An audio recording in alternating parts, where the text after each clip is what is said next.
हरे कृष्णा। जय श्री हरि। ओम नमो भगवते वासुदेवाय। आप और आपके पूरे परिवार को आमल की यानी आंवला एकादशी की हार्दिक शुभकामनाएं। आज हम इस वीडियो में सुनेंगे आमल की एकादशी की संपूर्ण व्रत कथा। इसे आप पूरी श्रद्धा प्रसन्नचित मन से सुनिएगा। जो भी भक्त इस कथा को सुनते हैं भगवान उनके सभी पापों को हर लेते हैं।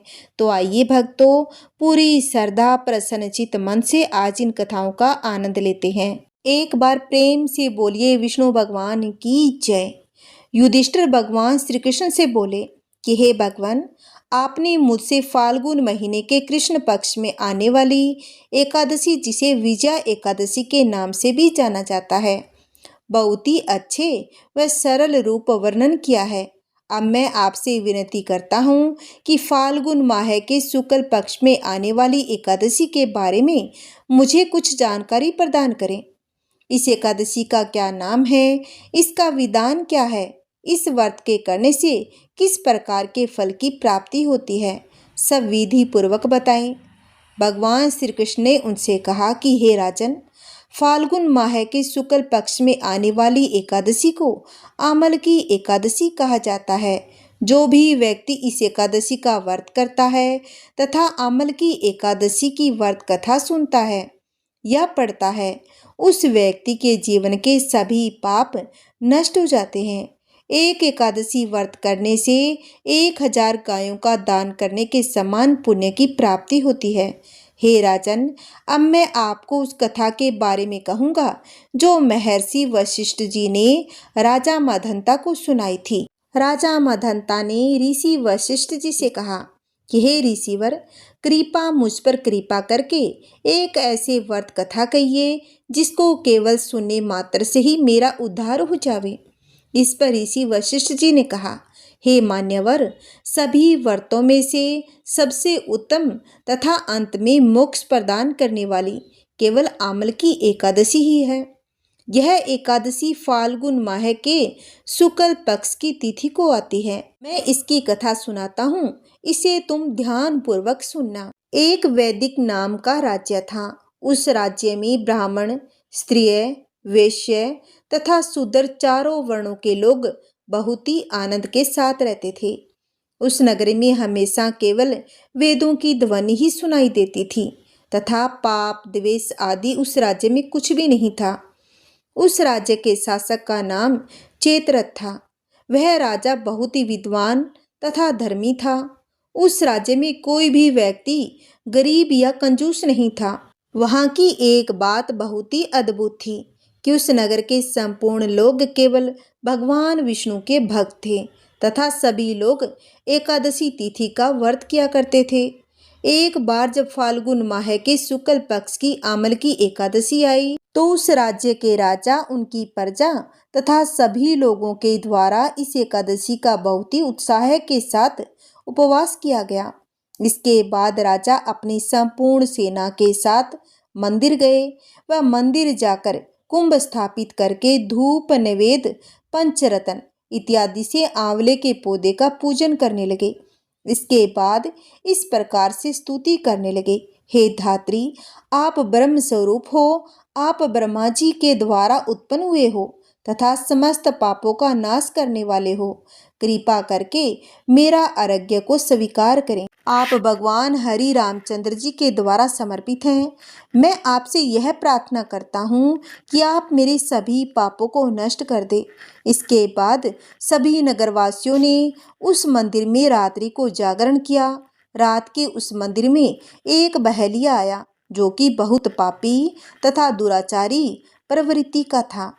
भूख तथा प्यास से परेशान होकर वह बहेलिया मंदिर में जागरण होता हुआ देख एक कोने में जाकर बैठ गया। जागरण में वह बहेलिया भगवान विष्णु की आमल की एकादशी के महात्म्य को सुनने लगा। इस प्रकार उसने सभी लोगों की तरह सारी रात जागरण में ही बिता दी। सुबह होने के बाद अब सभी लोग अपने अपने घर को चले गए तो वह बहेलिया भी अपने घर की ओर चला गया। घर पहुंचकर उसने भोजन किया तथा कुछ समय के बाद ही उस बहेलिए की मृत्यु हो गई। किंतु आमल की एकादशी का महात्म्य सुनने तथा सारी रात जागरण करने के कारण उसे राजा विदुरथ के घर में जन्म लिया एवं उसका नाम वसुरथ रखा गया। जब वह युवा हुआ तो वह उसकी चतुरंगिनी सेना के साथ तथा धन धान्य से युक्त होकर 10,000 गांवों का पालन पोषण करने लगा। उसका तेज सूर्य के समान था, कांति में वह चंद्रमा के समान, वीरता में भगवान विष्णु की भांति एवं समा में पृथ्वी के समान था। वह बहुत ही धार्मिक कर्मवीर तथा भगवान विष्णु का बहुत बड़ा भक्त था। वह उसकी प्रजा समान रूप से भरण पोषण करता था। एक दिन राजा शिकार करने के लिए गया। देव योग के कारण वह अपना मार्ग भटक गया तथा दिशा के बारे में ज्ञात न होने के कारण वह एक वृक्ष के नीचे विश्राम करने लगा। कुछ समय के बाद उसी स्थान पर पहाड़ी मलेच्छ आ गए तथा राजा को अकेला पाकर मारो मारो तेज आवाज में बोलते हुए राजा की ओर दौड़े। मलेच्छ कहने लगे कि यह वही राजा है जिसने हमारे परिवार के सदस्यों का वध किया है तथा उन्हें राज्य से बाहर निकाल दिया है। इस कारण इसे निश्चित रूप मारना चाहिए। उन्होंने राजा को मारने के लिए कई सारे अस्त्र शस्त्र राजा की ओर फेंके, लेकिन उस शस्त्रों से राजा को किसी भी प्रकार की कोई हानि नहीं हुई, बल्कि वह सभी अस्त्र राजा पर फूल बनकर गिरने लगे। इसके बाद उन अस्त्रों से मलेच्छों के अस्त्र स्वयं उन पर ही आक्रमण करने लगे, जिस कारण सभी कई मलेच्छ मूर्छित हो गए। कुछ समय के बाद राजा के शरीर से एक बहुत ही सुंदर देवी प्रकट हुई। उन्होंने उन सभी मलेच्छों का वध कर दिया। जब राजा उठा तो उसने सभी मलेच्छों को मरा हुआ पाया तथा वह कहने लगा, इस वन में मेरा ऐसा कौन सा हितैषी है जिसने मेरी सहायता की। वह ऐसा विचार कर ही रहा था कि कुछ समय के बाद आकाशवाणी हुई, हे राजा, इस संसार में भगवान विष्णु के अलावा और कौन है जो तेरी सहायता कर सकता है। यह आकाशवाणी सुनकर राजा अपने राज्य लौट गया तथा सुख के साथ अपना राज्य करने लगा। अमलकी शब्द का अर्थ है आंवला। शास्त्रों में आंवले के पेड़ को एक खास स्थान दिया गया है। कहते हैं कि जिस समय भगवान विष्णु ने सृष्टि की रचना के लिए ब्रह्मा जी को जन्म दिया था, उसी समय आंवला के वृक्ष को भी जन्म दिया था। इसलिए इस पेड़ में भगवान का वास माना जाता है। हर साल आमल की एकादशी के दिन आंवले के पेड़ की विधि विधान से पूजा की जाती है। पद्म पुराण के अनुसार आमल की एकादशी का व्रत रखने से और व्रत कथा सुनने से सैकड़ों तीर्थ दर्शन के समान पुण्य फलों की प्राप्ति होती है। इस व्रत को करने से व्यक्ति को मोक्ष की प्राप्ति होती है। जो लोग आमल की एकादशी का व्रत नहीं कर सकते, उन्हें इस दिन भगवान विष्णु को आंवला तो जरूर ही अर्पित करना चाहिए। जो व्यक्ति आमल की एकादशी के दिन आंवले के पेड़ की पूजा करता है, उसके जीवन के समस्त पाप कष्ट मिट जाते हैं। बोलिए श्री हरि विष्णु भगवान की जय। आइए अब सुनते हैं तुलसी माता की कहानी। किसी गांव में ननंद भाभी रहती थी। ननंद का विवाह अभी तक नहीं हुआ था। ननंद सच्चे मन से तुलसी माँ की विशेष पूजा किया करती थी, लेकिन उसकी भाभी को यह सब करना पसंद नहीं था। वह अक्सर गुस्से में उसे कोसती और कहती कि दहेज में मैं तुलसी ही दूंगी। यही नहीं, वह बारातियों को खाने में भी तुलसी ही परोसेगी। फिर ननंद के विवाह की घड़ी भी आ गई। भाभी ने बारातियों के सामने तुलसी का गमला फोड़ कर रख दिया। भगवान की कृपा से वह लजीज व्यंजनों में बदल गया। भाभी को यह रास नहीं आया तो उन्होंने ननंद को गहनों की जगह तुलसी की मंजरी पहना दी। क्षण भर में वह सोने के आभूषणों में बदल गई। इसके बाद भाभी ने वस्त्रों की जगह जनेऊ रख दिया। वह भी रेशमी वस्त्रों में बदल गया। उधर ससुराल में भी बहू की बहुत बड़ाई होने लगी। तब भाभी को भी तुलसी पूजा का महत्व समझ में आ गया। कहते हैं कि किसी भी पूजा के लिए अगर आपके मन में श्रद्धा नहीं है तो तमाम स्वादिष्ट मिठाइयाँ या फल फूल चढ़ाने से भी कोई लाभ नहीं मिलता, लेकिन मन में श्रद्धा हो तो एक फूल भी बहुत कुछ होता है। जब ननंद ससुराल चली गई और भाभी को तुलसी पूजा का महत्व समझ आया तो उसने अपनी बेटी को भी तुलसी पूजा के लिए कहा, लेकिन अपनी माँ की एक भी नहीं मानी। तब भाभी ने सोचा कि वह अपनी बेटी के साथ वही व्यवहार करेगी जो अपनी ननंद के साथ किया था, तो तुलसी माँ का आशीर्वाद मिल जाएगा। इसके बाद बेटी के विवाह में उसने वही सब किया। लेकिन तुलसी का गमला टूटा ही रहा। मंजरी सोने के आभूषणों के बनने के बजाय मंजरी ही रही। जनेऊ भी जनेऊ ही रहा। बेटी के और परिवार वालों को सब लोग खरी खोटी कहने लगे। इतना सब कुछ होने के बाद भाभी ने कभी भी अपनी ननद को घर नहीं बुलाया था। एक दिन भाई ने सोचा क्यों न वही अपनी बहन से मिलने चला जाए। उसने अपनी पत्नी से अपने मन की बात कही और कुछ उपहार स्वरूप ले जाने की बात कही। इस पर पत्नी ने उसे झोले में जवार रखकर दे दिया। भाई को बहुत ही गुस्सा आया और खराब भी लगा। उसने सोचा कि बहन के घर इसे कैसे लेकर जाए।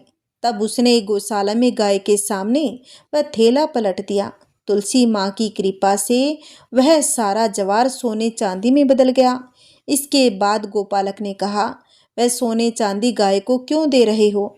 तब भाई ने देखा तो उसके आश्चर्य का ठिकाना न रहा। इसके बाद उसने गोपालक को सारी बात बता दी। तब गोपालक ने कहा, यह सब तुलसी माँ की कृपा है। भाई भी खुशी खुशी बहन के घर पहुंचा। उपहार देखकर बहन उसके ससुराल वाले बहुत खुश हो गए। बोलिए तुलसी माता की जय। सावर्णी मुनि की पुत्री तुलसी अपूर्व सुंदरी थी। उनकी इच्छा थी कि उनका विवाह भगवान नारायण के साथ हो। इसके लिए उन्होंने नारायण पर्वत की घाटी में स्थित बद्री वन में घोर तपस्या की।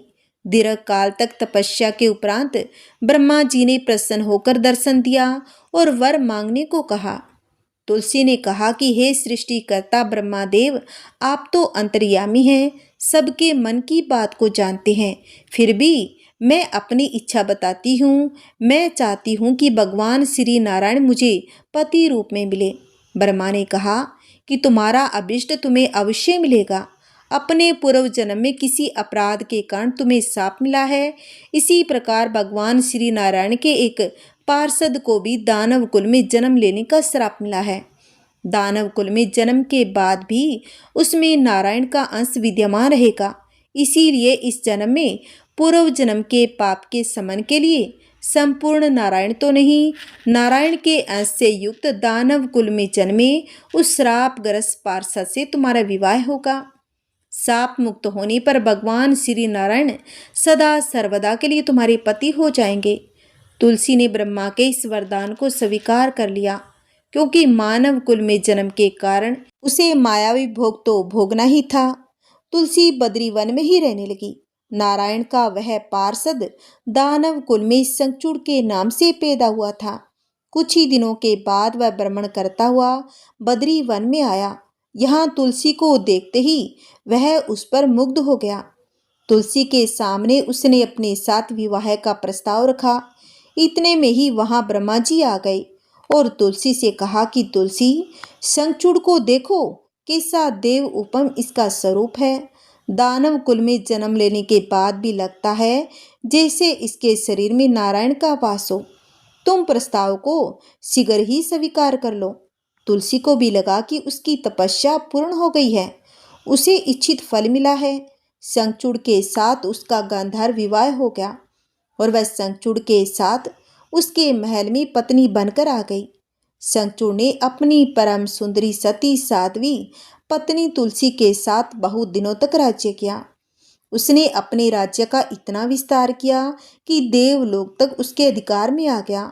स्वर्ग का सुख भोगने वाले देवताओं की दशा भिखारियों जैसी हो गई। शंखचूड़ किसी को कष्ट नहीं देता था, पर अधिकार और राज्य छिन जाने से सारे देवता मिलकर ब्रह्मा, विष्णु और शिव की सभा में गए तथा अपनी विपत्ति सुनाई।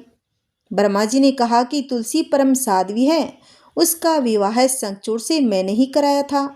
शंखचूड़ को तब तक नहीं हराया या मारा जा सकता जब तक तुलसी को छला न जाए। विष्णु ने कहा कि शंखचूड़ पूर्व जन्म में मेरा पार्षद था। श्राप के कारण उसे दैत्य कुल में जन्म लेना पड़ा। इस जन्म में भी मेरा अंश उसमें व्याप्त है। साथ ही तुलसी के पतिव्रत धर्म से वह अजय है।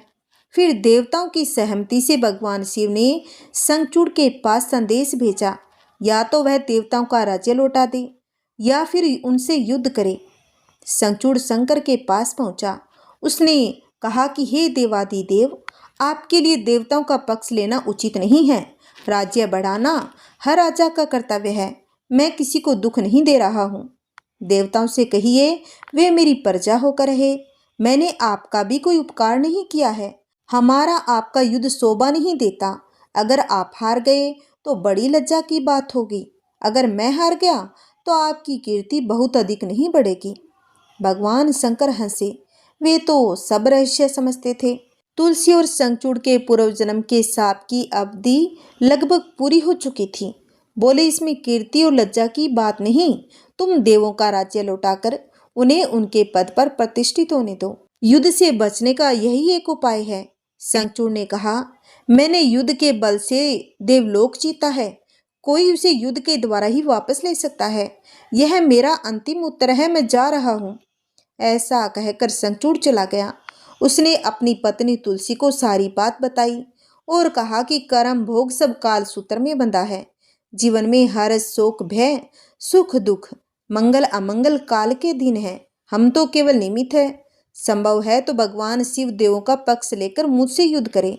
तुम चिंता मत करना, तुम्हारा सती तेज मेरी रक्षा करेगा।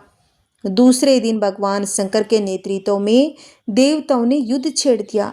शंखचूड़ ने भीषण बाणों की वर्षा कर उनका वेग रोका। उसके प्रहार से देवता डगमगाने लगे। उनसे दानवी शक्ति का प्रयोग कर मायावी युद्ध आरंभ किया। युद्ध स्थल पर वह किसी को दिखाई नहीं देता था, पर उसके अस्त्र शस्त्र प्रहार कर देवों को घायल कर रहे थे। देवगण अपने अस्त्र चलाएं तो किस पर चलाएं, क्योंकि कोई शत्रु सामने था ही नहीं। कई दिनों तक इस तरह भयंकर युद्ध चला। शंखचूड़ पराजित नहीं हुआ। तब शिव ने विष्णु से कहा कि विष्णु, कुछ उपाय करो, अन्यथा मेरा तो सारा यश मिट्टी में मिल जाएगा। विष्णु ने सोचा, बल से तो शंखचूड़ को हराया नहीं जा सकता, इसीलिए छल का सहारा लेना होगा। उन्होंने तुरंत अपना स्वरूप शंखचूड़ जैसा बनाया। अस्त्र शस्त्र से सज्जित होकर तुलसी के पास आए और बोले, प्रिय, मैं युद्ध जीत गया। सारे देवता भगवान शंकर समेत हार गए। इस खुशी में आओ मैं तुम्हें अंग से लगा लूं। पति को प्रत्यक्ष खड़ा देख विजय का समाचार सुन वह दौड़कर मायावी शंखचूड़ के गले से लिपट गई। इस प्रकार पति पत्नी दोनों ने आलिंगन हो खूब खुशी मनाई। पर पुरुष के साथ इस प्रकार के व्यवहार से उनका सती तेज नष्ट हो गया। उसका सती तेज जो शंखचूड़ की कवच के रूप में रक्षा कर रहा था, वह कवच नष्ट हो गया। शंखचूड़ शक्तिहीन हो गया। यह जानते ही भगवान शंकर ने अपने त्रिशूल से प्रहार किया। त्रिशूल के लगते ही शंखचूड़ जलकर भस्म हो गया। शंखचूड़ के मरने को जानकर विष्णु अपने असली रूप में आ गए। सामने अपने पति शंखचूड़ के स्थान पर भगवान विष्णु को खड़ा देख तुलसी बहुत ही विस्मित हो गई। उसको पता लग गया कि स्वयं नारायण ने उसके साथ छल किया है। क्रोध में आकर उसने श्राप दिया, एक सती स्त्री का अस्तित्व भंग करने के अपराध में तुम हृदयहीन पत्थर हो जाओ। विष्णु ने तुलसी के श्राप को सिरोधार्य कर कहा कि देवी, तुम्हारी तथा शंखचूड़ के कल्याण के लिए मुझे ऐसा करना पड़ा। तुम दोनों को श्राप मुक्त करना था। तुम भी अब शरीर त्याग कर तुलसी बिरवा के रूप में जन्म लोगी और मेरी पूजा तुलसी दल से होगी। मैं शालिग्राम पत्थर बनूंगा। मेरे शीश पर तुम आदर से विराजमान हो जाओगी।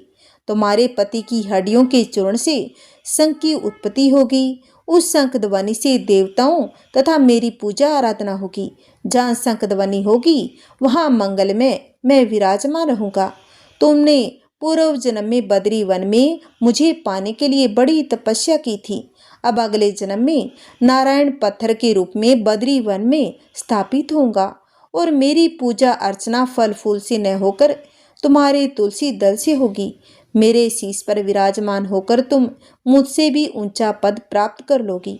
ओम नमो श्री हरि। बोलिए तुलसी माता की जय। ओम नमः शिवाय। आइए अब सुनते हैं हारे के सहारे खाटू श्याम की सुंदर कहानी। खाटू श्याम जी का नाम बारबरिक था। बारबरिक विषम का पुत्र और घटोत्कच का पुत्र था। बारबरिक बचपन से ही बहुत वीर योद्धा था, जिसमें अपनी माँ से युद्ध कला सीखी थी। भगवान शिव ने बारबरिक से प्रसन्न होकर उसे 3 अचूक बाण दिए, जिसकी वजह से बारबरिक को 3 बाणधारी कहा जाने लगा। उसके बाद अग्निदेव ने उन्हें एक तीर दिया जिसे वो तीनों लोकों पर विजय प्राप्त कर सकता था। जब बारबरी को पता चल गया कि पांडवों और कौरवों के बीच युद्ध अटल है तो वो महाभारत युद्ध का साक्षी बनना चाहता था। उसने अपनी माँ को वचन दिया कि वो युद्ध में भाग लेने की इच्छा रखता है और वो हारने वाली सेना की तरफ से लड़ना चाहता है। इसके बाद बारबरी को नीले घोड़े पर सवार होकर 3 बाण लेकर रवाना कर दिया। रास्ते में श्री कृष्ण ने ब्राह्मण का वेश धारण कर बारबरी को रोका ताकि वो उसकी शक्ति की परीक्षा ले सके। उन्होंने बारबरी को उकसाया कि वो केवल 3 बाणों से युद्ध कैसे लड़ेगा। इस बात का जवाब देते हुए बारबरी ने कहा कि उसका एक बाण ही दुश्मन की सेना के लिए काफी है, वो वापस अपने तरकस में लौट आएगा। बारबरी ने तब श्री कृष्ण को बताया कि उसके पहले तीर से वो निशाना बनाएगा जिसको उसे समाप्त करना है और उसके बाद तीसरा तीर छोड़ने पर उसके निशान वाली सभी चीजें तबाह हो जाएगी। उसके बाद वो तीर वापस तरकस में लौट आएगा। अगर वो दूसरे तीर का प्रयोग करेगा तो पहले तीर से जो भी निशाना लगाए थे वो सभी चीजें सुरक्षित हो जाएगी। कुल मिलाकर वो एक तीर से तबाही और एक तीर से रक्षा कर सकता था। जब श्री कृष्ण को बारबरी की शक्ति का पता चला तो उन्होंने बारबरी को चुनौती दी। अगर वो जिस पीपल के पेड़ के नीचे खड़ा है उसके सभी पत्तों को आपस में बांध देगा तो उनको बारबरी की शक्ति पर विश्वास हो जाएगा। अब बारबरी ने चुनौती स्वीकार कर ली।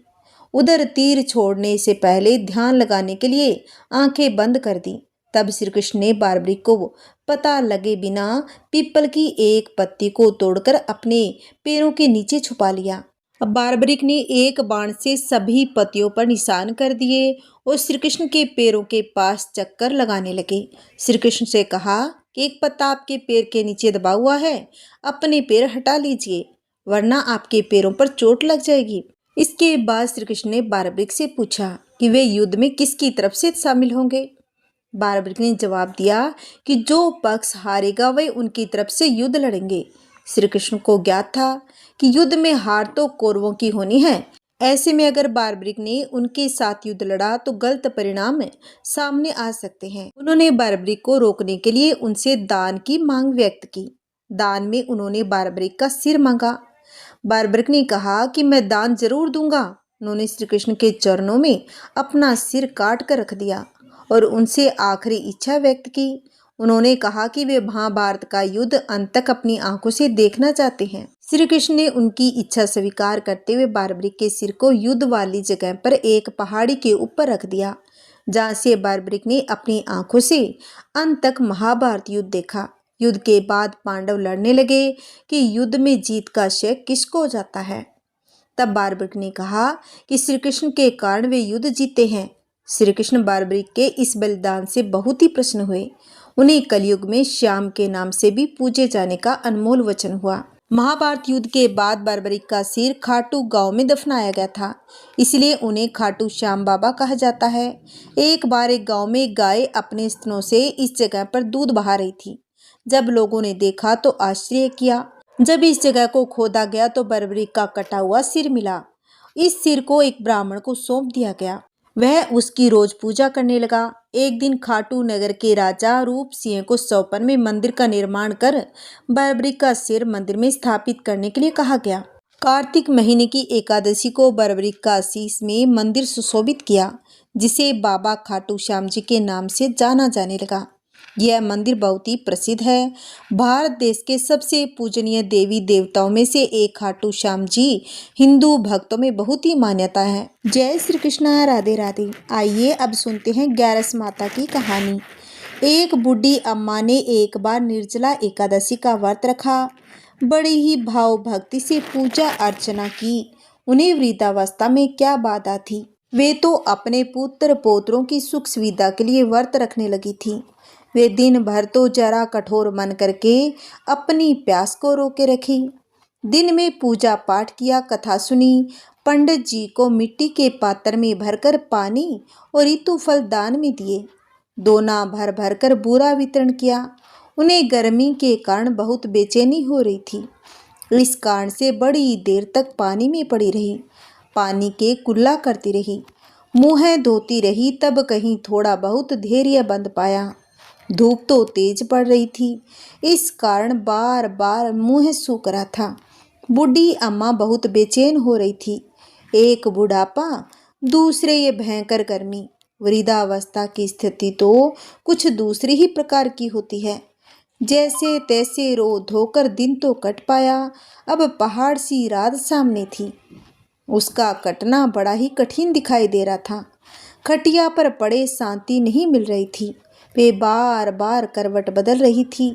अनेक बार वे बाहर जाती और घर के अंदर आती। उन्हें घर के अंदर शांति नहीं मिल रही थी। वे बड़ी बड़ी एकादशी माता का स्मरण करती रही। वे कहती रही, हे माता जी, आप मेरी लाज रखिएगा, आप ही मुझे शक्ति दे दीजिएगा जिससे मैं भली भांति आपका व्रत कर सकूं और ये पहाड़ सी रात शांति पूर्वक व्यतीत कर सकूं। प्यास के कारण बुढ़ी अम्मा की बेचैनी तो बढ़ ही रही थी। उन्होंने धैर्य रखने का बहुत ही प्रयास किया, किंतु सहनशीलता की सीमा टूट गई और वे हड़बड़ाकर एकदम चिल्ला पड़ी। बोली कि बचाओ बचाओ बचाओ। अम्मा का चिल्लाना सुनकर परिवार भर के नर नारी, बच्चे और पड़ोसी इकट्ठे होकर बूढ़ी अम्मा की खटिया के समीप आ गए। सबने पूछा, अम्मा जी, आपको क्या हो गया? आप क्यों चिल्ला पड़ी? आप इस वृद्धावस्था में ये कठिन व्रत क्यों करती हो? अम्मा जी, शक्ति से ही भक्ति होती है। थोड़ी ही देर में वे फिर से बोली, अरे हमारे तो प्राण निकले जा रहे हैं। मेरी छाती पर ठंडे पानी का घड़ा रख दीजिए। नातियों ने दादी की छाती पर ठंडे पानी का पात्र रख दिया। तब कहीं उन्हें थोड़ा बहुत आराम मिला। थोड़ी देर के लिए उन्होंने अपनी आंखें बंद कर ली। एकादशी माता ने सोचा, ये बूढ़ी अम्मा है तो बहुत कठोर, जाकर उनकी परीक्षा लेनी चाहिए। वे आधी रात को मुर्गा बनकर टेर लगाने लगी। मुर्गा की आवाज़ सुनकर दादी जल्दी से उठी और बाहर जाकर आसमान की ओर देखा, किंतु आसमान में कहीं उन्हें प्रातःकालीन तारा दिखाई नहीं दिया और वे सोचने लगी, ये मुर्गा क्यों और कैसे बोल गया है।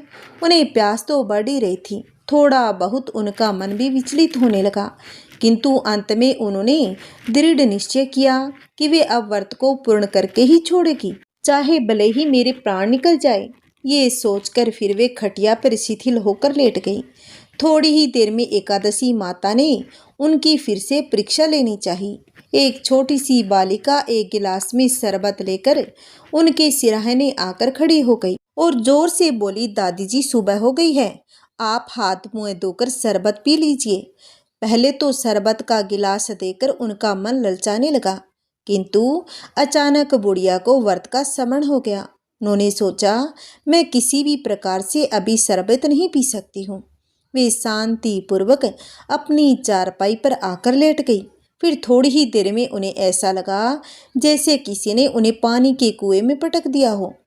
वे बड़ी देर तक कुएं में हाथ पांव चलाती रही, किंतु उन्होंने अपने मुंह में पानी की एक बूंद भी नहीं जाने दी और दृढ़ता पूर्वक अपना व्रत पालती रही। थोड़ी देर में न जाने कहाँ से सामने आग जलने लगी, जिससे भारी गर्मी बढ़ने लगी। प्यास के कारण प्राण निकलने लगे, किंतु बूढ़ी अम्मा का कुछ भी बिगाड़ नहीं पाया। वे जहाँ की तहाँ मुस्कुराती सी बैठी रही। थोड़ी देर में बाहर प्रकाश दिखाई देने लगा। ऐसा लगा जैसे सवेरा हो गया हो। बूढ़ी अम्मा ने जब बाहर निकलकर देखा तो समझ गई अभी सवेरा होने में 3-4 घंटे की देरी है। यह जानकर वे शांति पूर्वक इधर उधर घूमने फिरने लगी। एकादशी माता ये बात अच्छी तरह से समझ गई। ये बूढ़ी अम्मा किसी भी प्रकार से अपने व्रत से नहीं टल सकती। वे उनके सत्य व्रत को अच्छी तरह से समझ गई। सवेरा होती बूढ़ी अम्मा ने स्नान किया, भगवान का पूजा पाठ किया, एकादशी माता की कथा सुनी, ब्राह्मणों को दक्षिणा देकर भोजन कराया। तब कहीं उन्होंने जल ग्रहण किया। कन्याओं को भोजन कराने के बाद अम्मा ने भोजन किया। उस श्रेष्ठ व्रत के प्रताप से बूढ़ी अम्मा की आयु में वृद्धि हो गई। उनका घर परिवार हरा भरा हो गया। घर में अब उनके कोई अभाव नहीं था। वे हर तरह से सुख साधनों से संपन्न हो गई। नाती नातिनों से उनका घर भर गया और वे उसी दिन से 12 महीनों की एकादशी का व्रत करने लगी। एकादशी माता के व्रत के प्रताप से इस संसार में हर प्रकार के सुख भोगकर अंत में बैकुंठ धाम को चली गई। एकादशी माता जैसे बुढ़िया को दिया वैसा माता सबको दे। कहानी कहते कहानी सुनते हुंकार भरते सबके घर में अन्न धन की वर्षा हो, सबके घर में सुख शांति बनी रहे। बोलिए 11 माता की जय हो। ओम नमः शिवाय। हर हर महादेव। आइए सुनते हैं श्री कृष्ण भगवान की सुंदर कथा। एक गांव में एक डाकू रहता था। एक दिन राज कर्मचारी उसे पकड़ने के लिए उसका पीछा कर रहे थे। वह उनसे बचने के लिए एक भागवत कथा के पंडाल में घुस गया। राज कर्मचारी वहां तक पहुंचे, लेकिन उन्होंने सोचा कि एक चोर सत्संग में नहीं आएगा और यही सोचकर वे वहां से चले गए। पंडाल में वह चोर कुछ घंटों तक कथा सुनता रहा। कथा में श्री कृष्ण के बाल रूप का वर्णन हो रहा था। कथावाचक ने कहा कि ठाकुर जी अभी 7-8 वर्ष के बालक हैं। बालक श्याम सुंदर वो सोने की छड़ी और सोने का मुकुट धारण करके गाय चराने जाते हैं। चोर तो था ही। सोने की बात सुनकर उनके कान खड़े हो गए। उसने सोचा एक बालक जो अकेले वन में गाय चरा रहा हो, उसे लूटना तो बहुत ही आसान होगा। कथा समाप्त होने के बाद वह डाकू कथा प्रवक्ता के पास गया और पूछा, जिस बालक की आपने कथा सुनाई वह कहाँ मिलेगा? कथावाचक समझ गए इस व्यक्ति पर ठाकुर जी की कृपा होने वाली है। उन्होंने उसे कहा, बेटा वह तो बहुत दूर वृंदावन मथुरा में रहता है, उसके पिता का नाम नंद बाबा है। चोर ने कहा, ऐसे नहीं, पूरा पता बतलाओ। मैंने अच्छों को लूटा है, ये तो फिर एक बालक है। इस पर कथावाचक ने जवाब दिया, अरे वह चोरों का भी सरदार है, तुम उसे इतनी आसानी से नहीं लूट पाओगे। डाकू बेहद ही अभिमानी था। उसने कथावाचक की बात सुनकर कहा, मैं कसम खाता हूँ जब तक उस बालक को लूट नहीं लेता मैं पानी नहीं पीऊंगा। अब कथावाचक ने मन ही मन सोचा, अब इस डाकू का उद्धार निश्चित है, क्योंकि हमारे प्रभु इतने दयालु और उदार है। यदि कोई उन्हें लूटने के इरादे से भी उनके पास जाए तो वे स्वयं को लुटवाने के लिए तैयार हो जाते हैं। चोर ने श्री कृष्ण का पता पूछा और उन्हें ढूंढने के लिए निकल पड़ा। अब कथावाचक ने उसे वापस बुलाया और कहा, सुनो, वह बहुत निडर है। यदि वह तुम्हारे बल से न डरे तो तुम अपने साथ थोड़ा माखन और मिश्री ले जाओ, यही उसके लूटने का कारण बन सकता है। तुम्हारे भयावह स्वरूप बल से तो वह लूटने वाला नहीं। डाकू ने कुछ माखन और मिश्री ले ली और निश्चय किया कि वह श्री कृष्ण को लूट कर ही रहेगा। वह डाकू पूरे रास्ते पैदल चलता हुआ श्री कृष्ण के पते की ओर बढ़ा। डाकू अपने नियमों का बहुत ही पक्का था। उसने पूरे रास्ते पानी तक नहीं पिया। आखिरकार वह वृंदावन के पास पहुंच गया। वहां उसने कुछ चरवाहों को देखा जो अपनी गायें चरा रहे थे। उसने उनसे श्री कृष्ण के बारे में पूछा। उसने कहा कि श्याम सुंदर नाम का वह बालक कहाँ है जो सोने की छड़ी लेकर, सोने का मुकुट पहनकर और सोने की करथनी बांधकर गाय चराने आता है। चरवाहा ने उत्तर दिया, वह तो पहले की युग की बात है, जब भगवान ने गोपाल रूप में अवतार लिया था। यह सुनकर डाकू ने कहा, नहीं नहीं, यह तो एकदम ताजा खबर है। मैंने कुछ ही दिन पहले ही इसके बारे में सुना, तभी यहाँ आया हूँ। तो मुझे भटकाओ मत, मैं स्वयं ही श्याम सुंदर को ढूंढ कर ही रहूंगा। वह बेचारा भूखा प्यासा कई दिनों से पैदल चलकर आया था। जिस किसी से भी पूछता वह कहते, ये तो बहुत पुराने समय की कहानियां हैं। और सबकी बातें सुनकर वह निराश होने लगा। अपने भीतर ही भीतर श्याम सुंदर को पुकारने लगा। अब वृंदावन में कोई श्री कृष्ण को पुकारे वे प्रकट न हो, ऐसा कैसे हो सकता है? अचानक उसके सामने का दृश्य बदल गया। उसने देखा कि बहुत सी सुंदर गायें और ग्वाल बालक उसके सामने आ गए और उन सब के बीच वही श्याम सलोना बालक था जिसके बारे में सोचते सोचते वह वहां पहुंचा था। प्रभु ने सभी आभूषण धारण किए हुए थे जिनका उसने कथा में वर्णन सुन रखा था। प्रभु ने देखा कि एक अलबेला भक्त उनकी ओर आ रहा है, तो उन्होंने सभी सखाओं को कहीं और जाने के लिए कह दिया। जब वह डाकू नजदीक पहुंचा तो उसने प्रभु से कहा, अपने सारे आभूषण उतार कर मुझे दे दो। ठाकुर जी मुस्कुराकर बोले, ये आभूषण मेरे हैं, मैं तुम्हें क्यों दूं? डाकू ने गर्व से कहा, मेरा नाम सुनते ही अच्छे अच्छे लोग कांपने लगते हैं। जानता है मैं कौन हूँ? प्रभु ने भोलेपन से उत्तर दिया। मैं नहीं जानता तुझे। तेरा नाम क्या है? डाकू ने गर्व से कहा। मेरा नाम गोवर्धन डाकू है। प्रभु मुस्कुराए और बोले, तेरा तो बस नाम गोवर्धन है, पर मैं तो गोवर्धनधारी हूँ। यह सुनकर डाकू को उस कथावाचक की बात याद आ गई। यह बालक डरने वाला नहीं है। डाकू ने बहुत प्रयास किया, लेकिन प्रभु पर कोई प्रभाव नहीं पड़ा। उसने हार मानकर कहा, सुनो, मैं तुम्हारे लिए माखन मिश्री लाया हूँ। यह सुनकर ठाकुर जी प्रसन्न हो गए।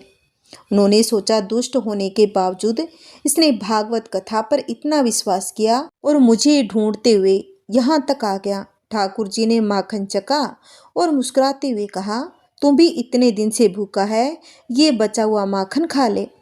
इसके बाद प्रभु ने कहा, यह सब आभूषण ले जा। मेरी मैया के पास बहुत आभूषण है, वो मुझे नए आभूषण पहना देगी। जब उसने प्रभु का दिया हुआ प्रसाद खाया तो उसके सारे विकार नष्ट हो गए। उसके भीतर की दुष्टता समाप्त हो गई। वह प्रभु की कृपा से बदल गया। उसकी आंखों से आंसू बह निकले। वह प्रभु के चरणों में गिरकर रोने लगा। ठाकुर जी ने फिर कहा, ले जाइए सारे आभूषण। लेकिन उसने हाथ जोड़कर कहा, प्रभु, मैं आपको छोड़कर यह आभूषण कैसे ले सकता हूँ। ठीक उसी क्षण उसकी मृत्यु हो गई और वह प्रभु का नित्य सखा बनकर उनकी सेवा में पहुंच गया। बोलिए भगवान विष्णु की जय। बोलिए माता रानी की जय। आइए अब सुनते हैं राधा रानी की कथा। एक संत बरसाना में रहा करते थे।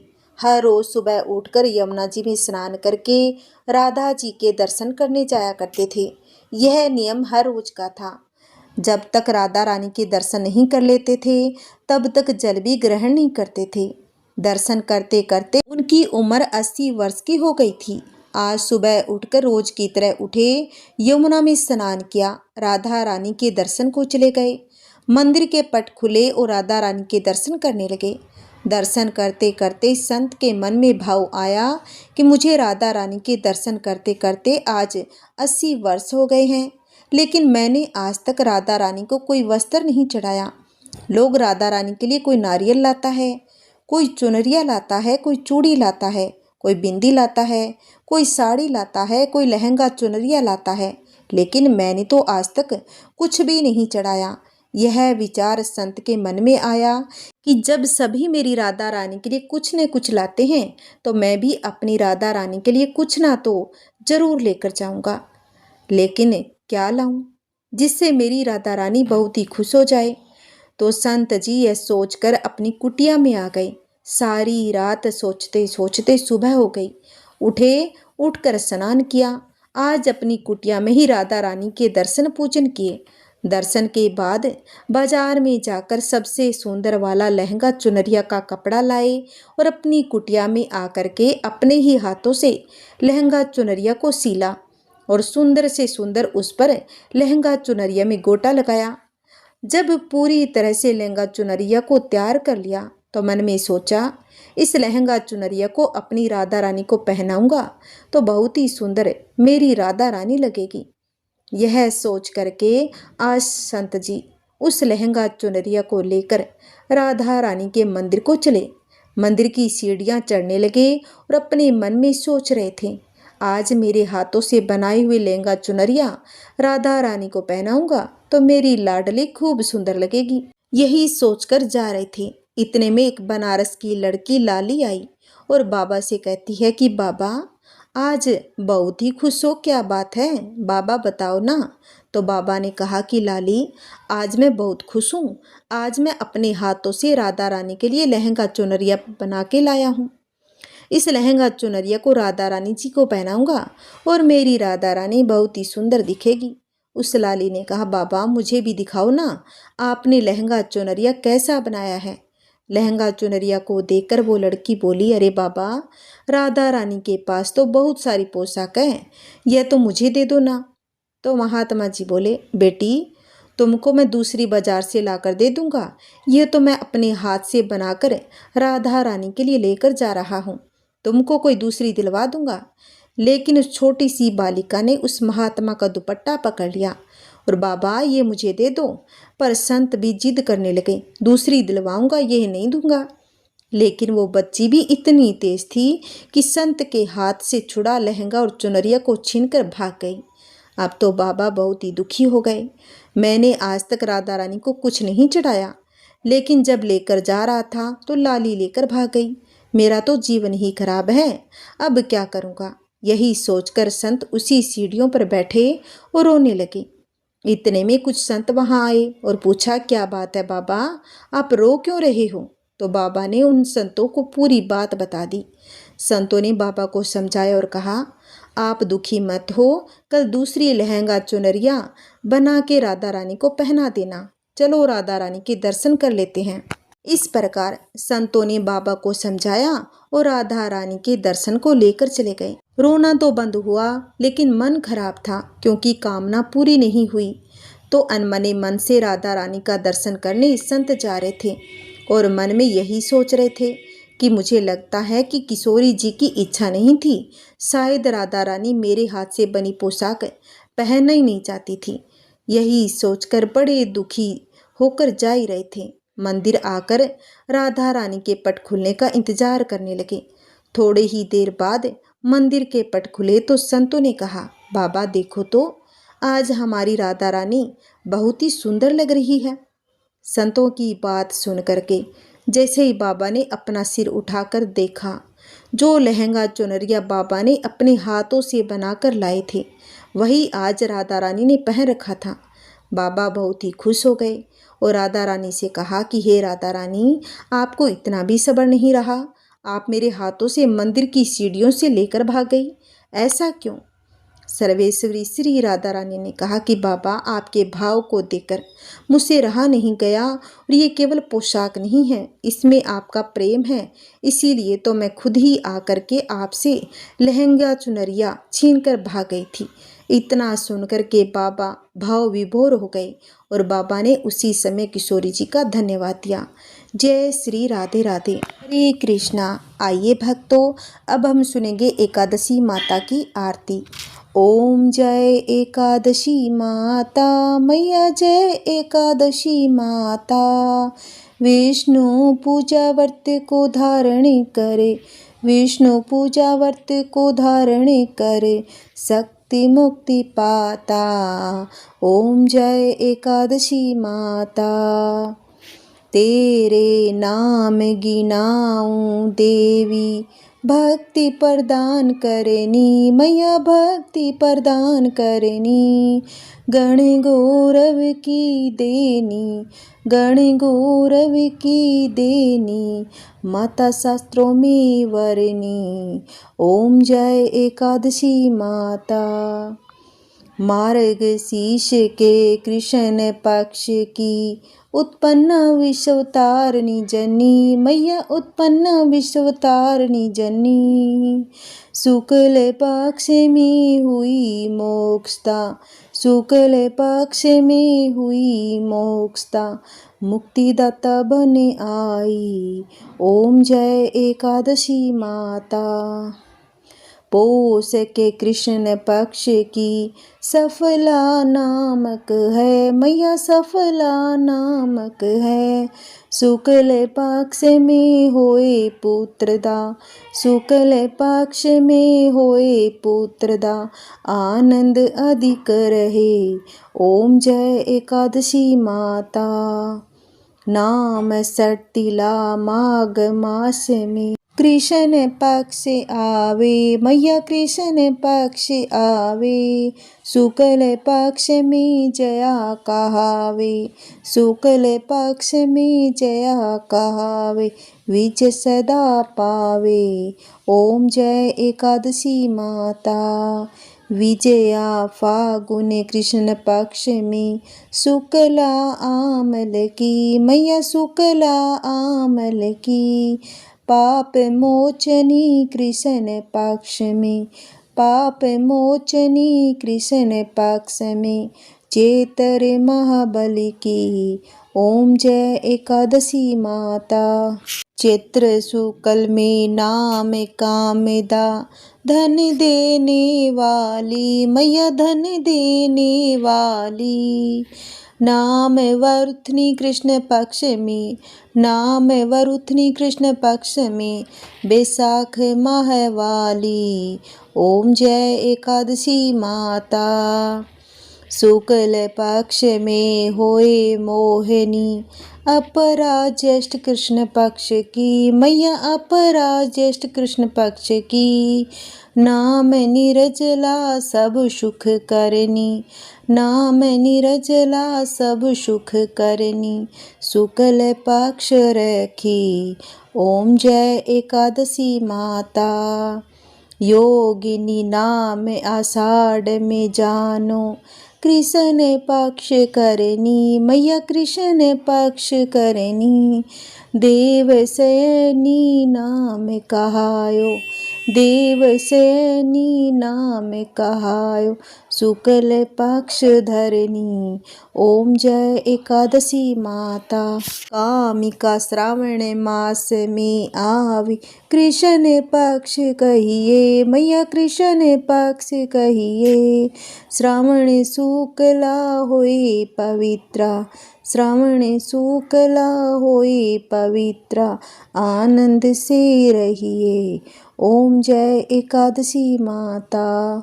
अजा भाद्रपद कृष्ण पक्ष की परिवर्तनी शुक्ला मैया, परिवर्तनी शुक्ला।